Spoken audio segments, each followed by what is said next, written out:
ซึ่งว่าเจ้าหน้าที่ป้องกันความสงบแขวงบ่อแก้วได้กักรถบรรทุกซะ2ล้อหัวลาก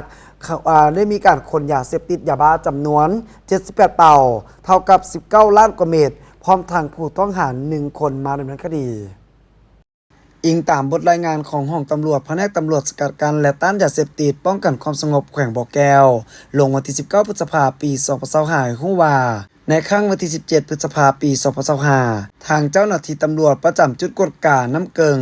แม้นได้ปฏิบัติหน้าที่กวดกาพาหนะปกติฮอดเวลาประมาณ 11:10 นาทีได้กวดการถบรรทุกทั้ง2ล้อหัวลากที่ขับขี่มาแต่เมืองต้นเพิงจะลงไปเมืองห้วยทรายป้ายทะเบียนหัวลากบก4489อุดมไซทะเบียนหางลากบก4753ผู้ขับขี่1คนคือเท่าแปรวางอายุ29ปีอาชีพขับรถสัญชาติลาวชนเผ่ามงอยู่บ้านโพนสว่างเมืองน้ำบากแขวงหลวงพระบางผ่านการกวดค้นรถคันดังกล่าวแม้นเห็นว่าได้ดัดเปลี่ยนสภาพซุกเซิงยาเสพติดภายในตู้คอนเทนเนอร์เจ้าหน้าที่ตำรวจประจำจุดกวดการน้ำเกิงจึงได้กักตัวผู้ขับขี่และรถไว้แล้วได้รายงานกองบัญชาการป้องกันความสงบแขวงบ่อแก้วนำเอารถคันดังกล่าวขึ้นไปกวดกาอยู่กองบัญชาการป้องกันความสงบแขวงบ่อแก้วผ่านการกวดกาได้พบเข็นยาบ้าจำนวน78เป่า 9,750 มัดเท่ากับ19,500,000 เม็ดมีน้ำหนัก